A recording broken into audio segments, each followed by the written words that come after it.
Praise lord. యేసుక్రీస్తు నామములో మీ అందరికీ నా ప్రత్యేక వందనాలు తెలియచేస్తున్నాను. అదేవిధముగా దేవుని నామానికి మహిమ కలిగినట్లుగా ఈ దినమైన వాక్య సందేశం ఇవ్వడానికి ప్రభు ఇచ్చినటువంటి మహాకృపను బట్టి నేను దేవుణ్ణి స్తుతిస్తున్నాను. అదేవిధముగా ఈ దినమైన వాక్యము అంటే దేవుని ఉద్దేశ్యము మానవుని పట్ల ఏమై ఉన్నది అని దాన్ని నేను కంప్లీట్ చేస్తాను. కంటిన్యూషను పార్ట్ 1 మీరు చూసారు. రెండో భాగంలోనికి వచ్చాము. అయితే ఈ యొక్క ఉద్దేశ్యంలో ఒక కాలము గురించి నేను చెప్తాను. దాన్ని మనస్సాక్షి కాలము అన్నారు. మనస్సాక్షి కాలము అనగా అర్థం ఏంటంటే డిస్పెన్సేషన్ ఆఫ్ కాన్షియస్నెస్. అంటే దానికి ముందు మనము అమాయక కాలము గురించి మనం చెప్పుకున్నాం. డిస్పెన్సేషన్ ఆఫ్ ఇన్నోసెన్స్ అంటే ఆదాము అవ్వల కాలాన్ని అమాయక కాలం అన్నారు. అయితే మనస్సాక్షి కాలం వచ్చేటప్పటికి దీన్ని నోవహు కాలముగా మనకి తెలియచేయబడుతుంది. అయితే ఈ యొక్క కాలంలో మనము దీనికంటే ముందు 2 కాలాలు ఉన్నాయి. ఎందుకంటే ఆదాము అవ్వల కాలానికి ముందు కాలం ఉంది, అది దేవదూతల కాలము. దేవదూతల కాలానికంటే ముందు కాలం ఉన్నది, అది దేవుని కాలము, అంటే నిత్యానిత్యము అన్నారు. దానితో ప్రారంభించబడింది. అయితే మనము ఈ కాలముల గురించి మాత్రమే మనము చెప్పుకుందాము. అదేంటంటే ఒకటి మనము కొన్ని విషయాలు మనం ఈ మనస్సాక్షి కాలం గురించి చెప్పుకొనడానికి, అంటే దేవుడు ఒక పనిని ప్రారంభించినప్పుడు అది ఎలా ప్రారంభించబడింది, అది తిరిగి మళ్ళీ అది ఎలా ముగించబడింది అనేది కూడా మనం చెప్పుకున్నాం కదా. అయితే ఇక్కడ మనం చూస్తే కొన్ని విషయాలు మనం చెప్పుకుందాం. ఈ మనస్సాక్షి కాలములో అతని మనస్సాక్షి ద్వారానే తను రైట్ చేస్తున్నానో లేక తప్పు చేస్తున్నాడా, మనుషుడు రైట్ చేస్తున్నాడా లేక రాంగ్ చేస్తున్నాడా అని తెలుసుకొనగలిగేలా ఉండాలి. అంటే ఇప్పుడు నేను మనస్సాక్షి అనగా అర్థం ఏంటంటే ఇప్పుడు నేను ఏం చేస్తున్నానో అది నాకు తెలుసు అన్నమాట. అది తెలుసుకునే విధంగా ఉండడమే అది మనస్సాక్షి అన్నారు. నేను చేసేది రాంగా రైటా అని గ్రహించుకునేటువంటిది ఆ స్థితిని కలిగి ఉండడము అది మనస్సాక్షి కాలము. అయితే ఈ మనస్సాక్షి కాలంలో వాక్యాన్ని మనము మనుషులు ఎలా ఉన్నారు అని మనం చూస్తే అంటే ఆ దినాల్లో ప్రకటించేవారు కానీ చెప్పేవారు కానీ ఎవరు కూడా లేరు. ఎందుకు మనుష్యుడు తన్ను తానే నేను చేసేది రాంగా రైటా లేక ఎందుకంటే చెప్పేవారు ఎవరూ లేరు కనుక. ఆదామవ్వలకైతే దేవుడైనా ఉన్నాడు చెప్పడానికి, తినొద్దు అది తినకూడదు, ఇది మంచిది అది చెడ్డది ఆయన చెప్పారు. అయితే ఇక్కడికి వచ్చేటప్పటికి మనము ఈ కాలంలో ఎలా ఉందని చూస్తే అసలు ఎవరు ప్రకటించేవారు ఎవరు కూడా లేరు అని వ్రాయబడింది. ఎవరు కూడా చెప్పేవారు లేరు అని వ్రాయబడింది. ఇక్కడ కూడా మనం చూద్దాము. ఆది కాండము 6వ అధ్యాయము 1 నుండి కొన్ని వచనాలు 7 వరకు చదువుకుందాం. నరులు భూమి మీద విస్తరింపనారంభించిన తర్వాత కుమార్తెలు వారికి పుట్టినప్పుడు దేవుని కుమారులు నరుల కుమార్తెలు చక్కని వారని చూచి వారందరిలో తమకు మనసు వచ్చిన స్త్రీలను వివాహము చేసుకునేది. అప్పుడు యెహోవా నా ఆత్మ నరులతో ఎల్లప్పుడూ వాదించదు, వారు తమ అక్రమ విషయంలో నరమాతులై ఉన్నారు, అయినను వారి దినములు 120 ఏండ్లగునెను. ఆ దినములలో నెఫీనులను వారు భూమి మీద నుండిరి, తరువాతను ఉండిరి. దేవుని కుమారులు నరుల కుమార్తెలతో పోయినప్పుడు వారికి పిల్లలను కనిరి. పూర్వకాలమందు పేరు పొందిన శూరులు వీరే. నరుల చెడుతనము భూమి మీద గొప్పదనియు వారి హృదయం యొక్క తలంపుల్లోని ఊహ అంతయు ఎల్లప్పుడూ కేవలము చెడ్డదనియు యెహోవా చూచి తాను భూమి మీద నరులను చేసినందుకు యెహోవా సంతాపము నొంది తన హృదయంలో నొచ్చుకొనెను. అప్పుడు యెహోవా నేను సృజించిన నరులతో కూడా జంతువులను పురుగులను ఆకాశ పక్షాదులను భూమి మీద నుండకుండా తుడిచివేయుదును, ఎలయనగా నేను వారిని సృష్టించినందుకు సంతాపము నొందియున్నాను అనేను. హల్లెలూయా, స్తోత్రం. ఇక్కడ మనము 6వ అధ్యాయం 1 నుండి 7 వచనాల వరకు చదివాం కదా. ఇది మనము చదివినప్పుడు మనకు అంతా కూడా అర్థమవుతుంది. ఎలా అంటే నోవహు మనస్సాక్షి కాలంలో అంటే మనుషులు వాళ్ళు ఇష్టం వచ్చినట్లే ఉన్నారు. అంటే ఎవరు చెప్పేవారు లేరు కనుక వాళ్ళ ఇష్టానుసారంగానే జీవించారు కనుక దీనిని వాళ్ళకి ఏం తోస్తే అదే చేశారు కనుక ఏమన్నారు దేవుడు, నరులు భూమి మీద విస్తరింపనారంభించిన తర్వాత కుమార్తెలు వారికి పుట్టినప్పుడు దేవుని కుమారులు నరుల కుమార్తెలు చక్కని వారిని చూచి వారందరిలో తమకు మనసు వచ్చిన స్త్రీలను వివాహం చేసుకున్నారు. అయితే ఇక్కడ ఒక మాట వ్రాయబడింది 3వ వచనంలో, అప్పుడు యెహోవా నా ఆత్మ నరులతో ఎల్లప్పుడూ వాదించదు. అది నా ఆత్మ నరులతో ఎప్పుడు కూడా ఏదో ఒకసారే చెప్తాను, అస్తమానం చెప్పేది లేదని అర్థం అన్నమాట ఇక్కడ. కనుక అయినను వారి దినాలు 100 ఏండ్లు. ఇక్కడ ఏమంటున్నాడు, వాళ్ళ అక్రమ విషయంలో నరమాత్రులేరు. మనుషుని ఉద్దేశం ఎంతసేపు తను పాపములోనే ఉండాలని. ఎందుకంటే ఆదామవ్వల పాపం చేసి వారు తినవద్దన్నది తిని, పాపం అంటే అక్కడ తినవద్దన్నది, చెయ్యొద్దన్నది చేయడము, అది చేసి వాళ్ళు దేవుని దగ్గర కూడా వెళ్ళలేదు. వాళ్ళు ఆ కచ్చడాలు వాళ్ళ యొక్క శరీరాలు కనబడుతున్నప్పుడు వాళ్ళు ఏం చేశారంటే, అప్పటి వరకు మహిమతో నిండి ఉన్న శరీరం, అప్పటి వరకు దేవునితో సహవాసము కలిగిన వారు, దేవుడు వచ్చేటప్పటికి వాళ్ళు ఏం చేశారు, చెట్ల చాటున దాక్కున్నారు. దాక్కుని దేవుడే పిలిచాడు వాళ్ళని. వాళ్ళ దగ్గరికి వచ్చి, ఆదామా వేర్ ఆర్ యూ, నీవెక్కడున్నావు, ఏడం వేర్ ఆర్ యూ, నీవెక్కడున్నావు అని అడుగుతున్నాడు దేవుడు అతన్ని. కనుక అప్పటి వరకు కూడా ఆ మనుషుడు దేవుని వెతకడానికి వెళ్ళలేదు. చూడండి, మనుషుని దగ్గరికే దేవుడు వచ్చాడు. దేవునికి స్తోత్రం. ఎందుకంటే మనుషుడికి దేవుని వెతికే అంత ఇది లేదు కనుక దేవుడే మనుషుని దగ్గరికి వచ్చాడు. దేవునికి స్తోత్రం. కనుక మనము వేటిను ఆశ్రయిస్తాము, వేటిను అని అనుకుంటాము. దేవుడే మనుషుని దగ్గరికి వచ్చి, ఆదామా నీవు ఎక్కడున్నావో అని అడుగుతున్నాడు. కనుక అతడు పాపము చేసి దాక్కున్నప్పుడు ఆ యొక్క చెట్లు, ఆకులు, అడలు వాళ్ళు శరీరాల్ని కప్పుకుంటున్నారు. అలాగని వారు సొంత నాలెడ్జ్తో, సొంత ఆలోచనతో వారు తమ యొక్క శరీరాల్ని కప్పుకుంటున్నారు, కవరింగ్ చేసుకుంటున్నారు, పాపాన్ని కప్పుకుంటున్నారు. కానీ దేవుడు ఆ పాపాన్ని కప్పుకొనడం అది సరైన ఉద్దేశ్యము మనుషునిది కాదు. దేవుడే అక్కడ ఒక జంతువుని వధించి, గొర్రెను వధించి, ఆ వధించబడిన ఆ రక్తాన్ని చిందించి, ఆ చిందించబడిన తర్వాత ఆ యొక్క చర్మపు చొక్కాలు వాళ్ళకి ఆయన తొడిగించాడు. ఆ విధంగా వాళ్ళ పాపం కప్పబడింది. తర్వాత ఏదేని తోటలో నుండి వారు బయటికి వెళ్ళగొట్టబడ్డారు అని చెప్పబడింది. దేవుని ప్రియమైన జనమ, పాపమును తీసివేసుకునడానికి మనుషుడు ఎన్నో తన సొంత ప్రయత్నాలు చేస్తున్నాడు. సొంత ప్రయత్నాల ద్వారా పాపము పోదో, మరి రక్తము చిందింపబడకుండా మరి పాపము తొలగిపోదని దేవుని యొక్క వాక్యము సెలవిస్తుంది. కనుక మరి ఇప్పుడైతే ప్రభువైన యేసుక్రీస్తే అందరి కొరకు ఆయన మరణించినట్లు మనము చూస్తూ ఉన్నాం. హల్లెలూయా. కనుక దేవుని ప్రియమైన జనం, మనం పాపాన్ని తీసివేసుకోవాలి. ఎందుకంటే మనుషుడు పాపి. ఎందుకంటే వాక్యం ఏం చెప్తుందంటే, ఆదాము నుండి అందరూ పాపం చేసిన వారే, ఆదాము నుండి అందరూ పాపం చేసిన వారే. కానీ యేసుక్రీస్తు ద్వారా పాపం పోయింది. మరి ఆదాము ద్వారా ఈ లోకంలోనికి పాపం వచ్చింది, ఒక మనుషుని ద్వారా ఈ లోకానికి పాపం వచ్చింది. పాపం ద్వారా మరణము మరి మనుషుని ఏలుబడి చేస్తుంది. ఆదాము ద్వారా అందరికీ మరణం వస్తుంది. ఆ వాక్యం ఉంది 5వ అధ్యాయము మరి ఆదికాండం 1వ వచనం మనం చదివితే, ఆదాము వంశావళి గ్రంథం ఇదే. దేవుడు ఆదామును సృజించిన దినమున దేవుని పోలికగా అతన్ని చేశాను. చూడండి, దేవుడు ఆదామును సృష్టించినప్పుడు ఎవరి పోలికలో చేశాడు? దేవుని పోలికలో. అయితే మగవానిగా ఆడుదానిగా వారిని సృజించి, వారు సృజించబడిన దినమున వారిని ఆశీర్వదించి, వారికి ఏమని పేరు పెట్టాడంటే నరులని పేరు పెట్టాడు. చూడండి, నరులు ప్రత్యేకంగా దేవుడు సృష్టించి నరులని పేరు పెట్టాడు. మొన్నెవరో చూడండి, కోతుల్ని లైన్గా పెట్టి చూపించి, ఈ కోతిలో నుంచి వచ్చాడని మనిషిని చూపించడం. మరి ఒక ఆయన పాట కూడా కట్టాడు. మరి అది నిజమో వట్టిదో నాకైతే తెలియదు. కానీ దేవుని ప్రియమైన జనమ, దేవుడు ఎంతగా ప్రత్యేకించాడో ఆలోచన చేసుకోండి. ఎలా అంటే, నరులని పేరు, జంతువులని పేరు దేవుడు పేరు పెట్టలేదు.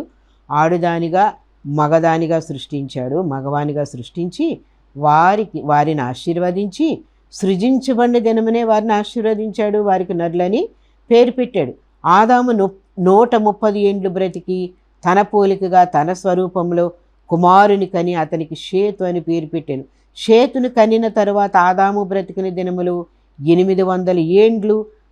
అతడు కుమారులను కుమార్తెలను కనెను. ఆదాము బ్రతికిన దినములన్నీ 930 ఏండ్లు. అప్పుడు అతడు మృతి పొందాడు. చూడండి, ఆదాము ఎన్ని వందల సంవత్సరాలు బ్రతికాడు? 930 ఏండ్లు బ్రతికాడు. అప్పుడు అతడు మృతి నిందేను అని ఉంది. స్తోత్రం చెప్పుదామండి. చూడండి, దేవుడు నరులను సృష్టించి వారికి మరి ఆడుదానిగా మగదానిగా సృష్టించి వారికి నరులని పేరు పెట్టాడు. జంతువులకి జంతువుల పేర్లు ఉన్నాయి. ఆదాం పెట్టాడు, ఏ పేరు పెట్టాడు ఆదాం అదే పేరు కలిగింది. స్తోత్రం చెప్దామండి. ఏనుగుకి ఏనుగు అని పెట్టాడు, మరి పులికి పులి, పిల్లికి పిల్లి అని పెట్టాడు, వాటి యొక్క స్వభావ రీత్యా కావచ్చు.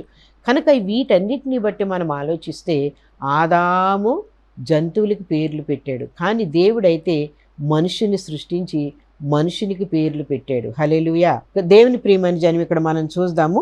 కనుక మరి ఇక్కడ వాళ్ళు మనసు వచ్చిన స్త్రీలను వివాహం చేసుకున్నారు. దేవుని కుమారులు, నరుల కుమార్తెలు, చక్కని వారిని చూచి వారందరిలో తమకు మనసు వచ్చిన ఇక్కడ దేవుని కుమారులు, నరుల కుమార్తెలు. నేనైతే ఏమనుకుంటానంటే దేవుని కుమారులు అంటే మరి ఇక్కడ ఆదాములో నుండి మరి ఇద్దరు ఆదాములో నుండి వచ్చినటువంటి కయీను, హేబేలు మరి మనము చూద్దాము.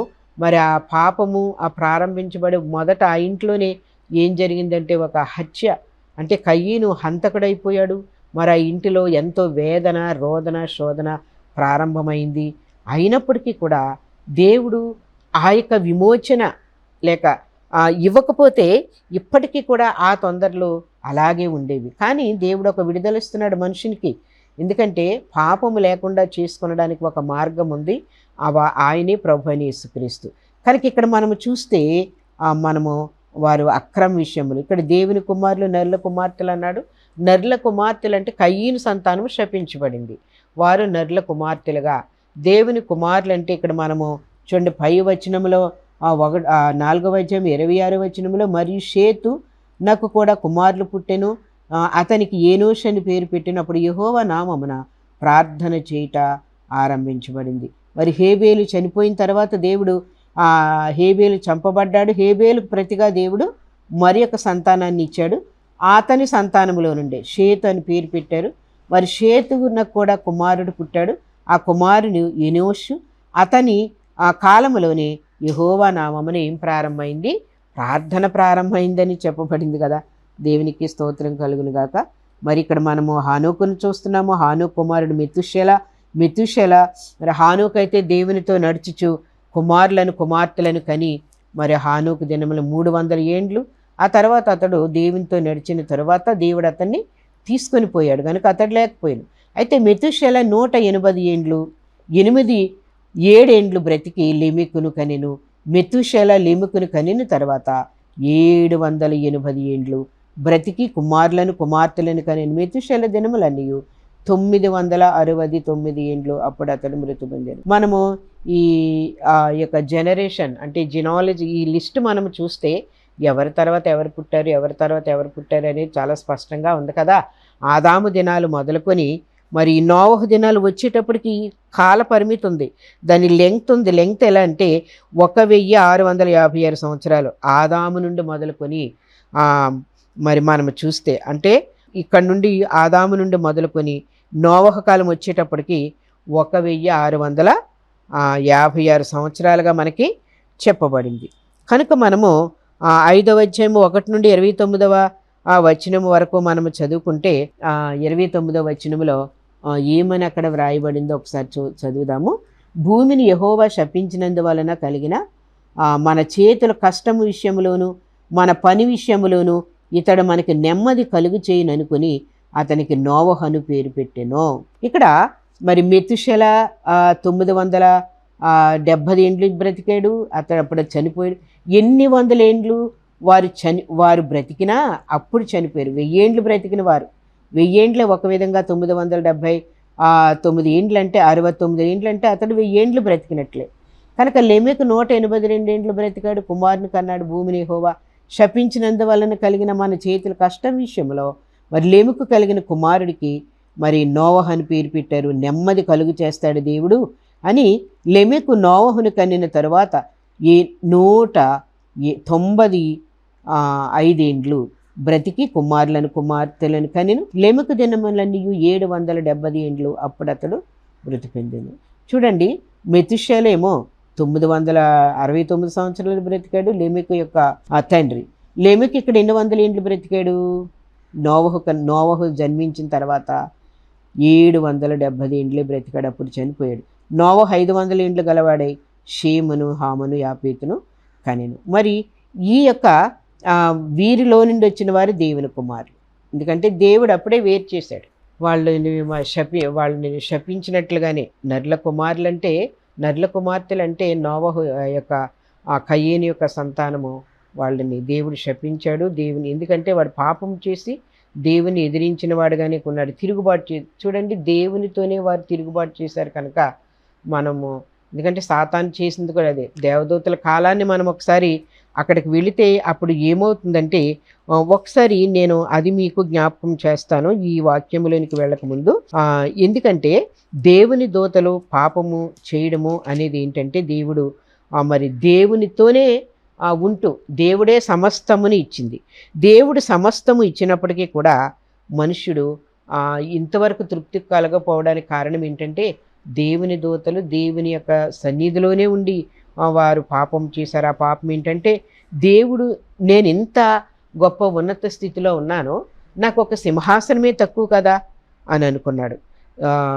దేవుడు మరి కలుగు చేసినటువంటి ఆ దేవదూతలని మనకి చెప్పబడింది.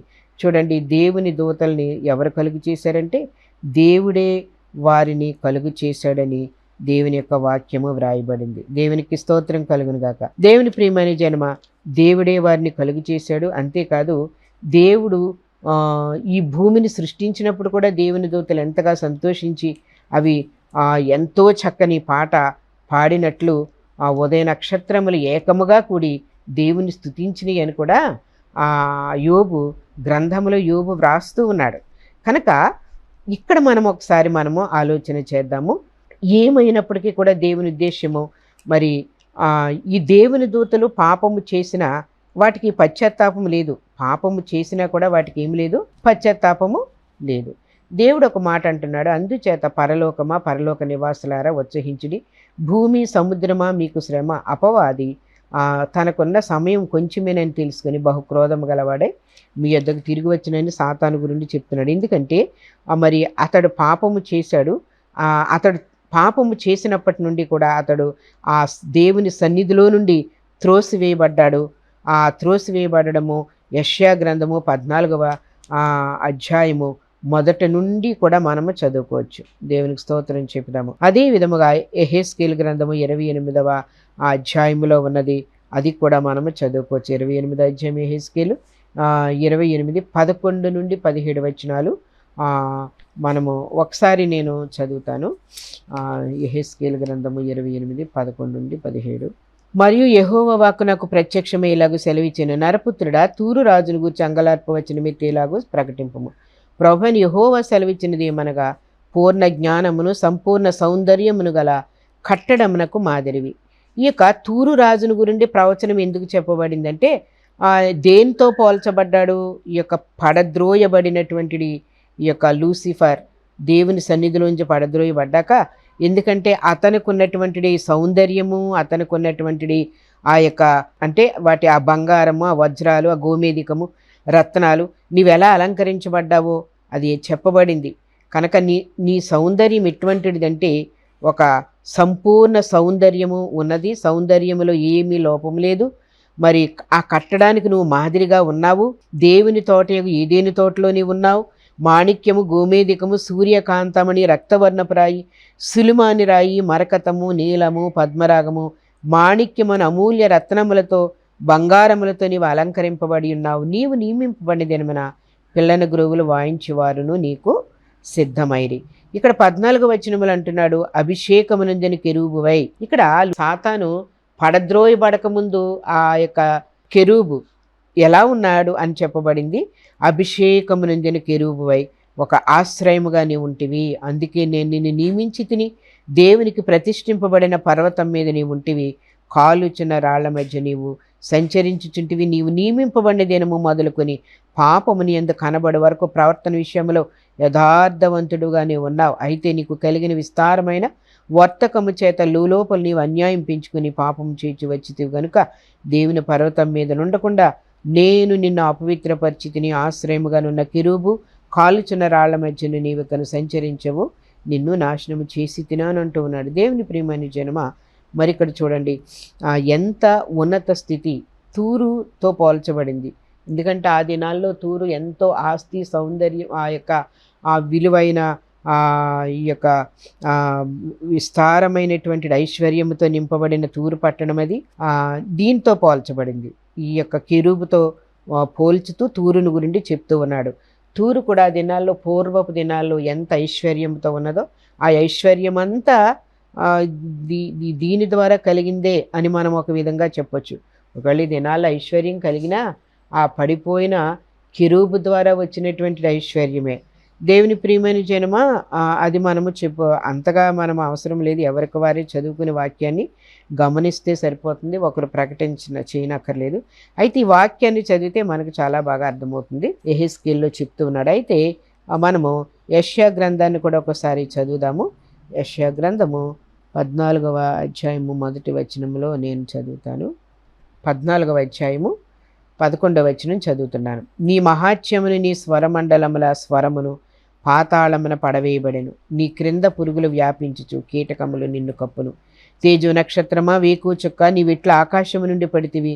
జనములను పడగొట్టి నీవు నేల మట్టం వరకు ఎట్లు నరకబడితివి అంటున్నాడు. నేను ఆకాశమునికి ఎక్కిపోయేదను, దేవుని నక్షత్రములకు పైగా నా సింహాసనమును హెచ్చింతును. ఉత్తర దిక్కునున్న సభాపర్వతం మీద కూర్చుందును. మేఘమండలం మీదకి ఎక్కుదును. మహోన్నతినితో నన్ను సమానముగా చేసుకుందునని నీవు నీ మనసులో అనుకున్నావు కనుక నీవు పాతాళమునకు, నరకములో ఒక మూలకు త్రోయబడితివే. నిన్ను చూచి వారందరూ నిన్ను నిదానించి చూచుచు ఇట్లు తలపోస్తారు. అది ఇవంత వాక్యాన్ని చదువుకుంటే భూమిని కంపింపచేసి రాజ్యాలను వణికించిన వాడు ఇతడేనా అని చెప్పి, లోకాన్ని అడవిగా చేసి దాని పట్టణాలను పాడు చేసిన వాడు ఇతడేనా. మనం అనుకుంటాం దేవుడు పాడు చేస్తాడు అనుకుంటాము, కానీ సాతానికి పాడు చేసే బుద్ధి అప్పటి నుండి ఉంది కనుక మనము ఎక్కువ సాతానికి చోటు ఇవ్వకుండా దేవునికి విలువిద్దాము. దేవుడే మనలను కాపాడేవాడు. దేవునికి స్తోత్రం కలుగునుగాక. దేవుని ప్రియమైన జనమ కనుక ఈ యొక్క నరకము లాని ఎవరి కొరకు సిద్ధము చేయబడిందంటే పడిపోయిన దేవదూతల కొరకే సిద్ధము చేయబడిందని మనకి చాలా ప్రత్యేకముగా తెలియచేయబడుతుంది దేవుని వాక్యం.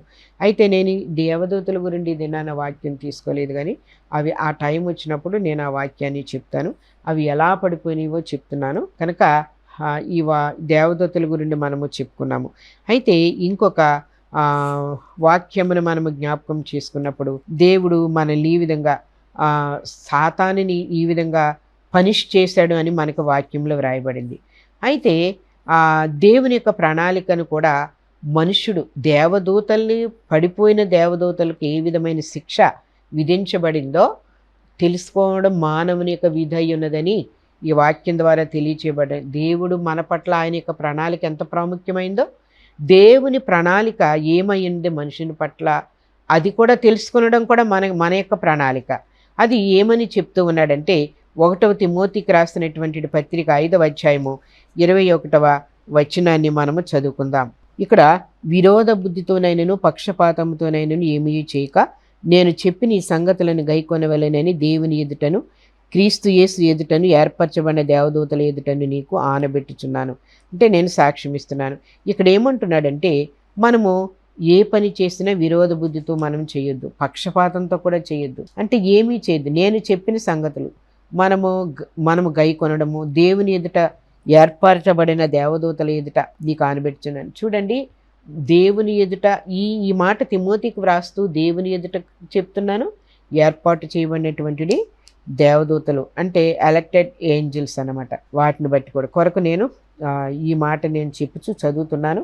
అలాగే ఏర్పాటు చేయబడినటువంటి దేవదూతలు మనుష్యుని కొరకు ఇవి చదువుతున్నాము. అవి విడుదల, ఎందుకంటే మనకి కూడా ఒక విడుదల పొందబోయే వారం కనుక తప్పక మనము వీటిని చదవవలసిన వారముగా ఉన్నాము. ఒకవేళ మనకు దేవుడు కృపిస్తే రికన్సిలేషన్ అంటారు. అంటే మనలో ఒకవేళ మనము పడిపోయినా, ఒకవేళ పాపము చేసినా దేవుని ఎదుట ఒక మనుషుడు ఎలా రావాలంటే తగ్గించుకుని ఒక పాపిగా వస్తే దేవుడు తప్పక వారిని క్షమిస్తాడు. దేవునికి స్తోత్రం కలుగునుగాక. చూడండి, గర్వించి చెడిపోవడం కంటే దేవుని దగ్గర గర్వించి చెడిపోయినటువంటి ఆ యొక్క ప్రధానత్వము కలిగినటువంటి దేవదూతలా కాకుండా ఒకవేళ ఆ మనుషుడు చెడిపోతే దేవుడు ఒక కృపిస్తున్నాడు. మరి ఆయన సేవకులను పంపించి లేక మోషే ఆ యొక్క ఈ పౌలు లాంటి ఆ యొక్క దేవుని సేవకులను పంపించి దేవుడు ఏం చేస్తున్నాడంటే నేను మీకు దేవుని ఎదుట చెప్తున్నాను, దేవదూతల ఎదుట చెప్తున్నాను, మీరు అలాగ ఒకవేళ పడిపోతే తిరిగి లేచే కృప ఉన్నది. అదేంటంటే మీరు దేవుని దగ్గరకు వచ్చి పశ్చాత్తాపడి మీ పాపములను ఒప్పుకుని దేవుని దగ్గర పశ్చాత్తాపడితే మీకొక విడుదల ఉంది. అంటే మీరు ఒక ముగింపు అనేటి ఉంటుంది, ఒక కృప అనేది మీకు దొరుకుతుంది అనేటిది చాలా ప్రాముఖ్యమైన విషయం. దేవుడి మాటలు దీవించునుగాక. ఆమేన్. ప్రార్థన చేసుకుందాము. మహాఘనుడవును మిక్కిలి మహోన్నతమైన మా యేసు, నీ పరిశుద్ధ నామమునకి స్తోత్రములు స్తుతులు చెల్లిస్తున్నాం. ఇదిగో ప్రభువా, యొక్క ఆ మనస్సాక్షి కాలముల గురించి చెప్పుకుంటూ నాయన ఈ వాక్యమును నీ బిడ్డలకు అందించడానికి ఇచ్చిన కృపను బట్టి స్తోత్రం తండ్రి. ఒకవేళ మనుషుడు పాపం చేసినా తిరిగి మరలా నీ దగ్గరకు వచ్చి నాయన క్షమించమని అడిగే అర్హత కలిగిన వారుగా మనుషుడున్నాడు, కృప పొందుకునేవాడు ఉన్నాడు. కనుక దేవుని ఎదుట, దేవదూతల ఎదుట నేను మీకు ఈ మాట చెప్పుచున్నానని పౌలు గారు చెప్పుచున్నారు. కనుక మేము కూడా ఆ మాటలు అంగీకరించి నీ పాద సన్నిధికి వచ్చి నాయన లోబడి కృతజ్ఞతతో ఏ విషయాల్లో తిరుగుబాటు చేసి నీకు మనుషుడు దూరం అయిపోతున్నాడో ప్రభువా నాయన, ఆ దూరం అయిపోయే స్థితిని తగ్గించుకుని నీ దగ్గరకు వచ్చి నాయన పశ్చాత్తాపడి ప్రార్థించి నీ కృపను పొందే కృపను అనుగ్రహించమని, మీరు దినమనిచ్చిన వాక్యమును బట్టి, మనస్సాక్షి కాలమును గురించి చెప్పుకొనడానికి ఇచ్చిన కృపను బట్టి మరొకసారి నిన్ను స్తుతిస్తున్నాం తండ్రి. నాయన యేసు నామములు అడిగి వేడుకొనిచున్నాం తండ్రి. ఆమెన్. ఆమెన్. Praise Lord. స్తోత్రం.